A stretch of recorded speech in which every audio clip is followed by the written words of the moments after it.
हमारे यहाँ किसी को अभिवादन करने का सामान्यतः 3 शब्द प्रचलित हैं: नमस्ते, नमस्कार और प्रणाम। लेकिन यह कंफ्यूजन हमेशा बना रहता है कि कहाँ हम नमस्ते करें, कहाँ हम नमस्कार करें और कहाँ हम प्रणाम करें। आइए आज के अंक में इसी विषय पर छोटी सी चर्चा करते हैं और जानते हैं कि इन शब्दों का प्रयोग किस स्थिति में और कहाँ करना उचित रहेगा। नमस्कार, इस अंक में आप सभी का बहुत बहुत स्वागत है। जैसा कि आप देखते हैं, हमने अभी आपको नमस्कार किया, नमस्ते नहीं, प्रणाम नहीं। इस बात की भी चर्चा करेंगे इसी अंक में और देखते हैं कि मैंने आप सभी को नमस्कार क्यों किया, नमस्ते क्यों नहीं। सबसे पहले जानते हैं कि हम अपने देश में किसी का अभिवादन क्यों करते हैं। हमारी संस्कृति में हम जानते हैं और हम मानते हैं कि परमात्मा कण कण में विराजमान है और जब हम किसी का अभिवादन करते हैं और उसे नमस्ते, नमस्कार या प्रणाम करते हैं तो हम उस मनुष्य के अंदर छुपे हुए परमात्मा, उस मनुष्य के दिव्यता, उस मनुष्य के अंदर परमात्मा का जो दिव्य अंश है, हम उसको नमन करते हैं। तो इसलिए हम हर किसी का अभिवादन करते हैं, चाहे वो छोटा हो, बड़ा हो, समान उम्र का हो या कोई भी हो, क्योंकि हम यह जानते हैं कि परमात्मा का अंश हर किसी में है।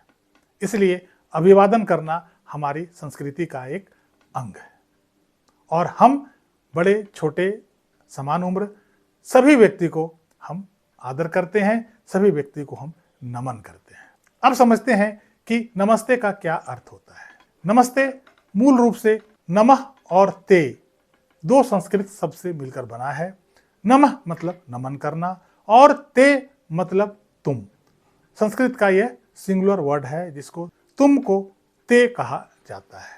इसका मतलब यह हुआ कि जब हम किसी एक व्यक्ति से मिलते हैं और उनका अभिवादन करते हैं, उस वक्त हम नमस्ते करते हैं।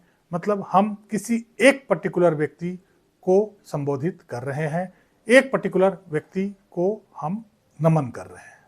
और यह शब्द अपने से छोटे के लिए, अपने बराबर के लिए और अपने से बड़े सब के लिए यह शब्द प्रयोग किया जा सकता है। क्योंकि जैसा कि मैंने अभी बताया कि हम नमस्ते कहकर अभिवादन करके हम उस मनुष्य के अंदर परमात्मा के उस दिव्य अंश को हम नमन करते हैं जो उस इंसान के अंदर छुपा है।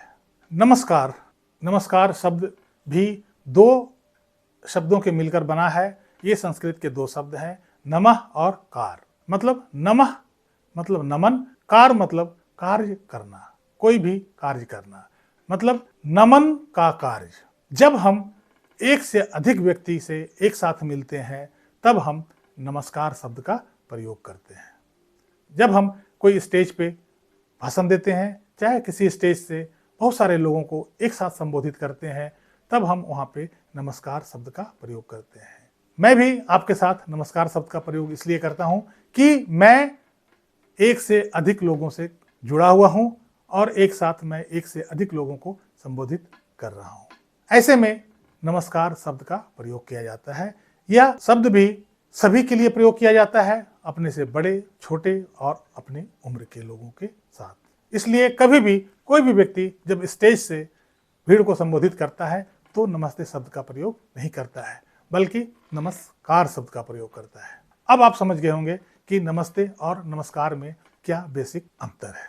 प्रणाम शब्द से भी अभिवादन की अभिव्यक्ति होती है और यह मुख्य रूप से अपने से बड़ों के लिए प्रयोग किया जाता है। अब आपको समझ में आ गया होगा। यदि आप नहीं जानते होंगे तो आज यह कंसेप्ट क्लियर हो गया होगा कि हम कहाँ पे नमस्ते करें, कहाँ हम नमस्कार शब्द का प्रयोग करें और कहाँ हम प्रणाम शब्द का प्रयोग कर सकते हैं।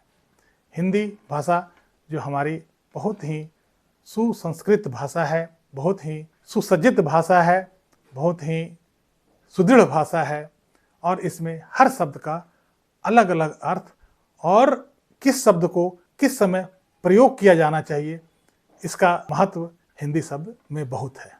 इसलिए हमारी हिंदी भाषा बहुत ही उत्तम और उत्कृष्ट भाषा मानी जाती है।